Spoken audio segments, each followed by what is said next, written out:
Bonjour à tous, voici le condensé du mercredi 3 juin 2020.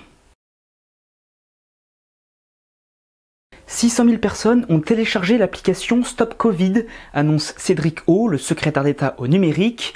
Gratuite, elle est disponible depuis hier après-midi. Pourtant, des hommes et des femmes politiques de tous bords disent publiquement qu'ils ne la téléchargeront pas, s'inquiétant de la gestion des données personnelles ou encore de sa véritable utilité.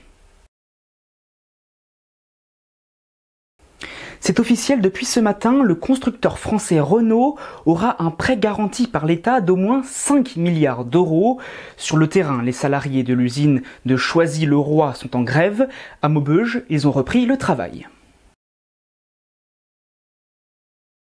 Les manifestations continuent aux États-Unis plus d'une semaine après la mort de George Floyd, et ce qui se passe outre-Atlantique fait écho en France à la mort d'Adama Traoré en 2016.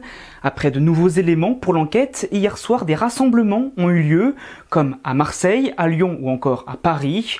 Aujourd'hui encore, de nombreuses voix se sont fait entendre. La Cour d'appel de Paris s'est dit favorable au transfert vers un tribunal de l'ONU du Rwandais Félicien Kabuga. L'octogénaire est accusé de génocide et de crimes contre l'humanité commis en 1994.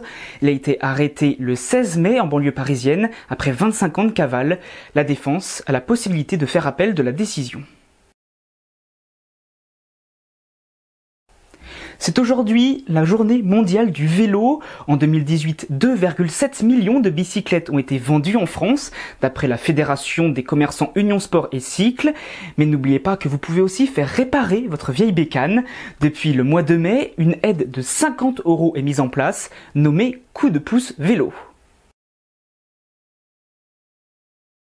Le championnat portugais de football reprend ce soir.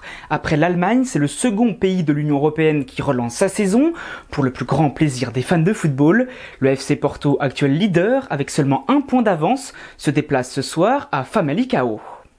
C'est la fin du condensé pour aujourd'hui. N'hésitez pas à réagir, à commenter et à partager sur les réseaux sociaux. On se retrouve maintenant demain pour un nouveau condensé de l'actualité.